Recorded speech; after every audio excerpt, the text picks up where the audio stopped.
আসসালামু আলাইকুম রহমতুল্লাহি ওয়াবারাকাতুহু। আচ্ছা, এরপরে আসেন সালাফদের এই ব্যাপারে অনেক বক্তব্য আছে, আমি সেদিকে যাচ্ছি না। আমি আরেকটা বিষয় আলোচনা করে শেষ করব, সেটা হলো কয়েকটা উদাহরণ দিব যে সালাফদের মানহাজ না বুঝলে সমস্যাটা কি হবে, অসুবিধাটা কেমন। সালাফদের মানহাজে কোরআন হাদিস না বুঝলে আপনি শিরিক এবং বেদাতে নিপতিত হবেন কোরআন হাদিস দিয়েই। কারণ কোরআন হাদিস বোঝার পদ্ধতিতে যদি আপনার গন্ডগোল হয়, তখন কোরআন হাদিস দিয়ে তাওহীদের উপরে না থেকে কোরআন হাদিস দিয়ে আপনি শিরিকের দিকে চলে যাবেন, বেদাতের দিকে চলে যাবেন। কারণ আপনার কোরআন হাদিস বোঝার পদ্ধতিতে, মেথোডোলজিতে, মানহাজে গন্ডগোল হয়ে গেছে। কয়েকটা উদাহরণ দিই আমি। যেমন আমাদের সমাজে দেখবেন একটা জিকির হয়, আল্লাহ আল্লাহ আল্লাহ জিকির হয় না? হ্যাঁ। আচ্ছা, এখন আসেন যারা আল্লাহ আল্লাহ জিকির করেন তাদেরকে যদি আপনি জিজ্ঞাসা করেন যে ভাই আপনি এটাই জিকিরটা করেন কেন? এই জিকির আল্লাহ রসুল করেন নাই, সাহাবাই কেরাম করেন নাই, তাবেইনেরা করেন নাই, কেউ করেন নাই। এবং তারাও আপনাকে বলবে না যে তারা করছে, আল্লাহ রসুল করছে এটা তারা বলতে পারবে না, কারণ কোনো হাদিস নেই, কিছু নেই। সাহাবাই কেরাম করছে এটাও তারা বলতে পারবে না। তো কেউ করলো না, আপনি করেন কেন? তো তখন উনি উত্তর দিবে আপনাকে সূরা আল মুজাম্মিলের ৮ নম্বর আয়াত। আল্লাহ পাক বলেছেন ওয়াজকুর ইসমা রাব্বিকা ওয়া তাবাত্তাল ইলাইহি তাবতীলা। আল্লাহ পাক বলছেন ওয়াজকুর ইসমা রাব্বিকা, তোমার রবের নামের জিকির করো। তো রবের নাম আল্লাহ, এই কারণে আমি আল্লাহ আল্লাহ জিকির করতেছি। আল্লাহর কোরআনেই তো আল্লাহ জিকির করতে বলছেন। আচ্ছা, এবার আসেন, তাহলে উনি কোরআনের আয়াত দিয়ে যেটা বুঝলো, সাহাবাই কেরামের সামনেও আয়াত এটা ছিল, কিন্তু সাহাবাই কেরাম এটা বুঝে নাই। যদি সাহাবাই কেরাম বুঝতেন তাহলে সাহাবাই কেরাম তো আল্লাহ আল্লাহ জিকির করতেন। তো সাহাবাই কেরাম করেন নাই, তার অর্থ হইল দুইটার একটা, হয় সাহাবাই কেরাম আয়াত এটা বুঝছেন, আমল করেন নাই। সাহাবাই কেরাম বুঝছে, আমল করে নাই, কারণ আল্লাহ আল্লাহ করে নাই। যদি উনাদের বুঝের মতো আয়াতটার বুঝ সাহাবাই কেরাম হয়তো বুঝছেন, কিন্তু আমল করেন নাই, অথবা বুঝেন নাই, এ কারণে আমল করতে পারেন নাই। আর বর্তমানে আমাদের বাংলাদেশের পীর সাহেবেরা বা আলেম ওলামারা বুঝে গেছে যেটা সাহাবীরা বুঝে নাই। তাইলে কোনটা সঠিক? কোনোটাই সঠিক না, দুইটাই কুফরি। কেউ যদি বলে সাহাবায়ে কেরাম বুঝছে, আমল করে নাই, ঈমান চলে যাবে। কোরআনে কারিমের এমন কোনো আয়াত নাই যে আয়াত সাহাবায়ে কেরাম আমল করেন নাই। আয়াত নাজিল হতে দেরি, সাহাবায়ে কেরাম আমল করতে দেরি করেন নাই। তা আপনি কেমনে বলবেন যে এই আয়াতের আমল একজন সাহাবিও করল না? লক্ষাধিক সাহাবি, একজন সাহাবিও আয়াত এটার আমল করে নাই। এটা কি বিশ্বাসের কথা? তাহলে এই আয়াত দিয়ে যদি আল্লাহ আল্লাহ জিকির করা বোঝাইতো, একজন সাহাবি, দুইজন সাহাবি, 10 জনে হলেও তো করতেন, একজনও করেন নাই। তাহলে বোঝা গেল সাহাবায়ে কেরাম আয়াত এটা বুঝছেন, কিন্তু এই আয়াতে আল্লাহ পাক আল্লাহ আল্লাহ জিকির করতে বলেন নাই। যিনি বলতেছেন এই আয়াত দিয়ে আল্লাহ আল্লাহ জিকির করার জন্য, উনি সাহাবায়ে কেরামের মতো করে আয়াতটা বুঝেন নাই, উনি উনার নিজের মতো করে বুঝছেন। এটা হলো মানহাজের বিচ্যুতি। উনি সালাফদের মানহাজে বুঝেন নাই, উনি সুফিবাদের মানহাজে বুঝছেন, সাহাবায়ে কেরামের মানহাজে বুঝেন নাই। কোন মানহাজে বুঝছেন? সুফিবাদের মানহাজে। কারণ কি, ওনারে আপনি জিজ্ঞেস করলে উনি বলবে যে আল্লাহ আল্লাহ জিকির এটা চিশতিয়া সাবেরিয়া তরিকার জিকির, কাদেরিয়া তরিকার মধ্যে নাই, সব তরিকা এটা নাই। তাহলে এটা উনি ওই চিশতিয়া সাবেরিয়া তরিকা অনুসরণ করতেছেন, ওই তরিকার জিকির এটা, যেটা সাহাবায়ে কেরামের তরিকায় নেই। তাহলে উনার এখানে বোঝার ক্ষেত্রে বিচ্যুতিটা কোন জায়গায় ঘটছে? মানহাজ। উনি যদি বলতো যে আয়াত এটা তো আমার রাসূলের সাহাবীরা বুঝছে, সবার আগে আয়াত বুঝছে সাহাবীরা, তো আমার রাসূলের সাহাবীরা কেন আল্লাহ আল্লাহ করলো না? তার অর্থ হলে এই আয়াতে আল্লাহ পাক আল্লাহ আল্লাহ করতে বলেন। আচ্ছা, অনেকে দেখবেন ইল্লাল্লাহ ইল্লাল্লাহ জিকির করে, তাদেরকে জিজ্ঞাসা করলে তারাও আপনাকে কোরআনের আয়াত দিয়ে দলিল দিবে। তারা আপনাকে বলবে যে আল্লাহ পাক বলেন কুল লা ইয়ালামু মান ফিস সামাওয়াতি ওয়াল আরদিল গায়বা ইল্লাল্লাহ। দেখো কোরআনে ইল্লাল্লাহ আছে। তো ইল্লাল্লাহ আয়াত এটা সাহাবায়ে কেরামের সামনে ছিল না, তো সাহাবায়ে কেরাম কেন ইল্লাল্লাহ ইল্লাল্লাহ করলেন না? তার অর্থ হলো আয়াত এটা দিয়ে ইল্লাল্লাহ জিকির করতে বলা হয় নাই। আচ্ছা, একজন বলতেছে ফিতরা ফরজ, দলিল কি? দলিল হলো সূরা আল কাহাফের 17 নম্বর আয়াত, মান ইয়াহদিল্লাহু ফাহুয়াল মুহতাদ ওয়া মান ইউদ্দিল ফালান তাজিদ লাহু ওয়ালিয়্যাম মুরশিদা। দেখো আল্লাহ বলছেন যাকে আল্লাহ হেদায়েত দিবেন না সে কোনো ওলি মুর্শিদ খুঁজে পাবে না। তো এখানে কোন মুর্শিদ মানে পীর সাহেব, তাহলে যার কপালে হেদায়েত নাই সে পীর সাহেব পাবে না। অর্থাৎ খানা আছে, প্লেট আছে খানা আছে, প্লেট নাই খানা নাই, ফির আছে হেদায়েত আছে, ফির নাই হেদায়েত। আচ্ছা এবার আসেন, তাহলে সাহাবায়ে কেরামদের ফির কে ছিল, মুরিদ কারা ছিল? আচ্ছা ধরে নিলাম নবী সাল্লাল্লাহু আলাইহি ওয়াসাল্লাম সাহাবায়ে কেরামের ফির, সাহাবায়ে কেরামরা মুরিদ। আচ্ছা নবী সাল্লাল্লাহু আলাইহি ওয়াসাল্লামের পরে এবার কোন সাহাবী ফির হয়েছেন, কারা কারা মুরিদ হয়েছেন? সাহাবীদের মধ্যে কারা কারা ফির ছিলেন, কারা কারা মুরিদ ছিলেন? তাবেঈনদের মধ্যে কারা ফির ছিলেন, কারা মুরিদ ছিলেন? আচ্ছা ইমাম আবু হানিফা রাহিমাহুল্লাহর পীর সাহেবকে, তিনি কোন ফিরের মুরিদ? তার মুরিদান কত হাজার কত লক্ষ, তিনি কোন তরিকার বায়াত করাইতেন?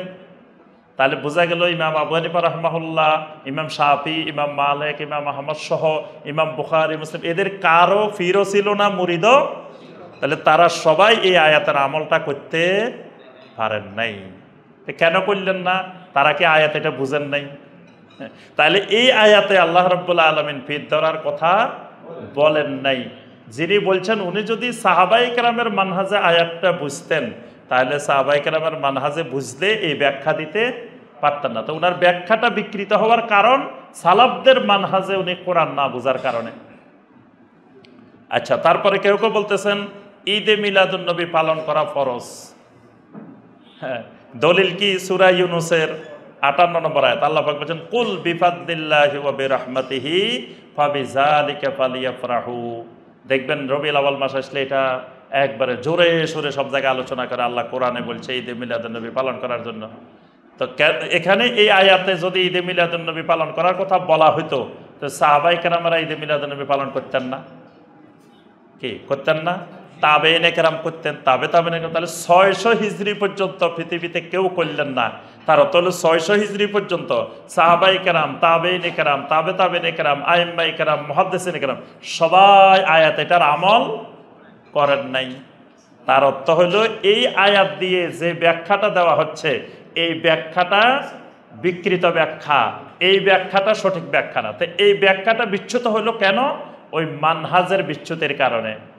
আয়াতটাকে সাহাবায়ে কেরাম যেমনে বুঝছেন ওইভাবে বোঝেন নাই।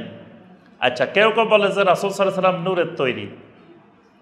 এখন আপনি জিজ্ঞাসা করলেন পাইলেন কোথায় রাসূল নূরের তৈরি? কোরআনেই আছে। সূরা আল মায়েদার 15 নম্বর আয়াত, কাদ জাআকুম মিনাল্লাহি নূরুন ওয়া কিতাবুম মুবিন। দেখো এখানে আল্লাহ বলছে তোমাদের কাছে নূর আসছে। তা এখন নূর আসছে ভালো কথা, নূর নবী সাল্লাল্লাহু আলাইহি ওয়াসাল্লাম যদি হয়, আল্লাহ তো নূর দিয়ে তৈরি বলেন নাই, নূর বলছেন। নূর আর নূরের তৈরি তো এক জিনিস নয়।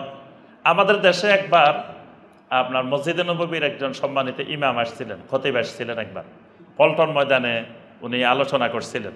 তা আমি সরাসরি শুনতেছিলাম ওনার বক্তব্যটা। তো একজন এটার অনুবাদ করতেছেন, তো যিনি অনুবাদ করতেছেন ওনার নাম ডক্টর সৈয়দ এরশাদুল্লাহ বুখারী। আচ্ছা উনি অনুবাদ করতেছেন।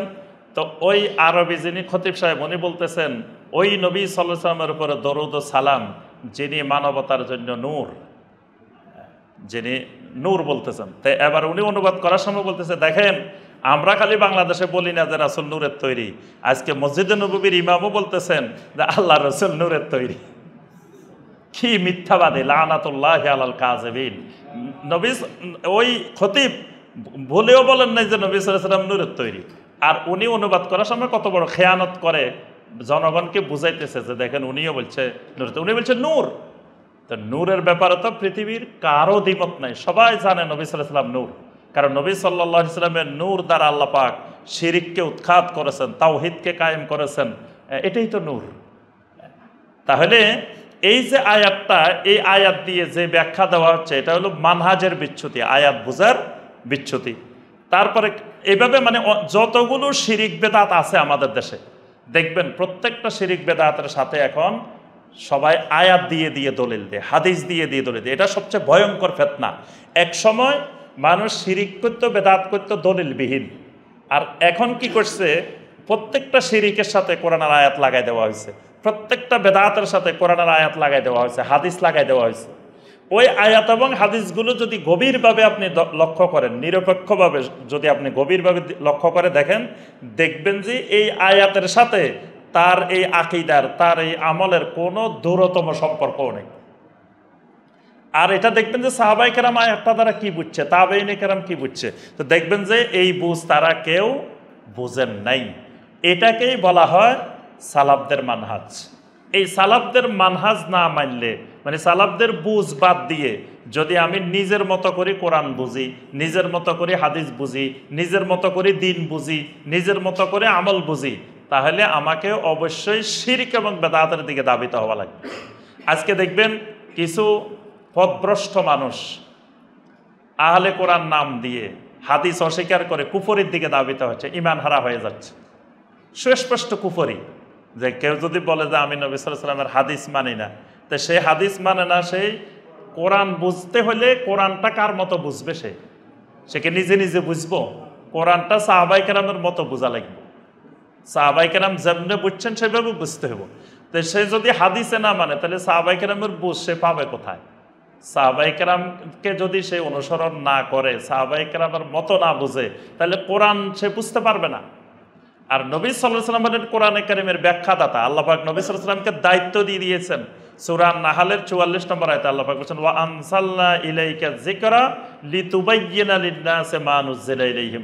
আপনার উপরে কোরআন নাজিল করছি, আপনি দুনিয়ার মানুষকে এটার ব্যাখ্যা করে, বয়ান করে বুঝাই দিবেন। এই বয়ানের দায়িত্ব নবী সাল্লাল্লাহু আলাইহি ওয়াসাল্লামকে আল্লাহ পাক দিয়েছেন। তো নবী সাল্লাল্লাহু আলাইহি ওয়াসাল্লাম পুরা কোরআনকে আমাদের কাছে বয়ান করে দিয়েছেন। বয়ান মানে ব্যাখ্যা করে দিয়েছেন। কেমনে ব্যাখ্যা করছেন? আল্লাহ পাক বলছেন ওয়া আকিমুস সালাহ, সালাত কায়েম করো। তা আপনি কেমনে সালাত কায়েম করবেন এটা বয়ান করে দিয়েছেন নবী সাল্লাল্লাহু আলাইহি ওয়াসাল্লাম। আল্লাহ পাক বলছেন কুতিবা আলাইকুমুস সিয়াম, সিয়াম পালন করে, কেমনে সিয়াম পালন করবেন এটা বয়ান করে দিয়েছেন নবী সাল্লাল্লাহু আলাইহি ওয়াসাল্লাম। এখন আপনি যদি নবী সাল্লাল্লাহু আলাইহি ওয়াসাল্লামের বয়ান না মানেন, সাহাবায়ে কেরামের মতো আমলটাকে না বুঝেন, তা আপনি কোরআন দিয়ে বা নতুন নতুন নামাজ বানাইবেন, নতুন নতুন সিয়াম বানাইবেন, মানে কুফরির রাস্তা, শিরকের রাস্তা খুলে দিবেন। আল্লাহ পাক আমাদের সবাইকে সালাফদের মানহাজের আলোকে কোরআনে কারিমকে বুঝার, সুন্নাহ বুঝার, দ্বীনকে বুঝার আল্লাহ পাক তৌফিক দান করুন। আল্লাহ রাব্বুল আলামিন আমাদের সবাইকে সালাফদের মানহাজের উপরে মৃত্যু পর্যন্ত অটল থাকা তৌফিক দান করুন। সমস্ত রকমের ভ্রান্ত মানহাজ, এই সমস্ত এবং নতুন নতুন মানহাজ বের হচ্ছে, নিত্য নতুন অসংখ্য মানহাজ আমাদের এই কয়েক বছরের মধ্যে বাংলাদেশে বের হয়েছে। আল্লাহ পাক এই সমস্ত ভ্রান্ত মানহাজগুলো থেকে আমাদেরকে হেফাজত করুন, পুরা জাতিকে আল্লাহ রাব্বুল আলামিন হেফাজত করুন। আমিন ইয়া রাব্বাল আলামিন। আসসালামু আলাইকুম ওয়া রাহমাতুল্লাহি ওয়া বারাকাতুহু।